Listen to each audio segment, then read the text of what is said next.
अब देखिए यहाँ पे भी डेटा को कंप्लीट किया गया 118 से 126, 127 से 135।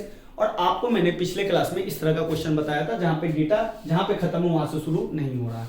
तो उस तरह के क्वेश्चन में हमको कुछ नहीं करना है, बस एक काम करना है 0.5 को घटाना है इसमें और 0.5 को जोड़ना है। तो चलिए बनाते हैं।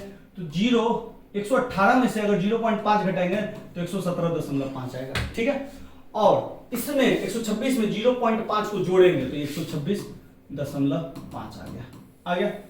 अब देखिए बाबू लोग, कुछ नहीं करना है, 126.5 को यहां पे उठा के डाल देना है और यहां पे खत्म कितना 135 पे, तो 135.5 उठा देना है, बस 5 लगा देना है। ये जहां खत्म यहां से शुरू 135, तो ये है 144, तो 144.5। फिर से 144, 153 पे तो 144.5, 153.5, 153 पे तो 153.5 और ये 162, तो 162 नहीं 162 से लेने से पहले, हाँ 162 ही लेना पड़ेगा। 145 से 53, 54 से 62, तो 54, तो 162.5, 162.5 पहले ले लीजिए। अब फिर देखिए ये कितना है 171.5, तो 171.5। अब आइए 172 से 180 है, तो ये हो गया आपका 171.5 से लेके 180.5। अब देखिए इसका जो है 3, 5, 9, 12, 5, 4, 2। अब एक चीज आप देखिएगा कि इसमें तो भाई अंतर भी है। एक तो देखिए यहाँ पे जो अंतर 118 से 26, 8 का अंतर है, यहां भी 8 का अंतर है, 136 से 44 8 का अंतर है, 8 का अंतर है, 8 का अंतर, 8 का अंतर, 8 का अंतर, तो सेम अंतर है। तो इसमें तो हमको कोई दिक्कत है ही नहीं। दिक्कत था हमको जहां पे शुरू था वहां से खत्म नहीं हो रहा था, या जहां खत्म है वहां पे शुरू नहीं हो रहा था।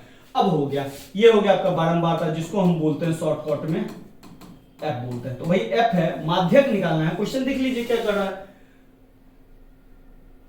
सारणी के रूप में निरूपित किया जाता है, माध्यक लंबाई ज्ञात कीजिए, यानी माध्यक निकालना है। तो माध्यक निकालना है तो सीएफ चाहिए। सीएफ को हम क्या बोलते थे, संचय बारंबारता।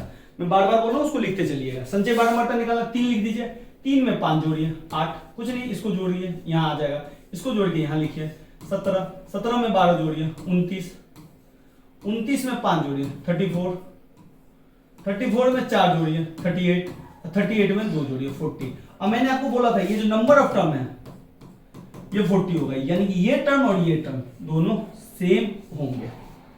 हो गया 40 और 40 हो गया। अब एक चीज देखिए, इसका जो फॉर्मूला है लगाइए m। अच्छा, फॉर्मूला लगाने से पहले हम एक चीज निकालते हैं n/2। n/2 कितना है 40/2, 40/2 कितना हो गया 20। अब ये 20 कहां पे एग्जिस्ट कर रहा है, देखिए तो 20 किसको जोड़ रहे हैं, तो 20 आ रहा है, तो देखिए 29 और 17, यानी कि इन दोनों को जोड़ रहे हैं तब आ रहा है। इन दोनों को जोड़ रहे हैं तो इसका मतलब ये हो गया आपका f, ये हो गया आपका माध्यक वर्ग और ये हो गया आपका CF। हो गया, कहानी खत्म।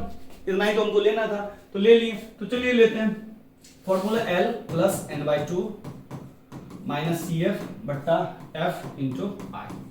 L कितना है बाबू लोग, तो L देखिए ध्यान से 100, इसका जो लोअर पॉइंट है वही L होता है, तो 144.5। n/2 कितना है बाबू लोग, तो 20। CF कितना है बाबू लोग, तो CF देखिए 17। F कितना है, तो F बोलिएगा 12। और I कितना है, तो देखिए 44, 153.5 में से 144.5 घटाइए 0, 13 में से 9 इधर कट गया और इधर कट गया, तो 9 का गैप है तो 9 ले लीजिए, ले लिए। अब देखिए 144.5 प्लस 20 में से 17 जाएगा तो क्या होगा 3 और 9 को गुना कर दीजिए, तो 9 तिया 27/12। अब 12 को 27 से भागा दीजिए, 12 दूनी 24, 3.0, 12 दूनी 24, 6, तो ये दशमलव ले चुके हैं तो 0 उतार सकते हैं, 12 पंचे 60, तो ये आ गया आपका 144.5 प्लस 2.25, तो 144.5 को 2.25 से जोड़िए, तो ये जोड़िएगा 5, 7, 146.7 और 5, ये हुआ आपका बहुलक, सॉरी ये हुआ आपका माध्यक।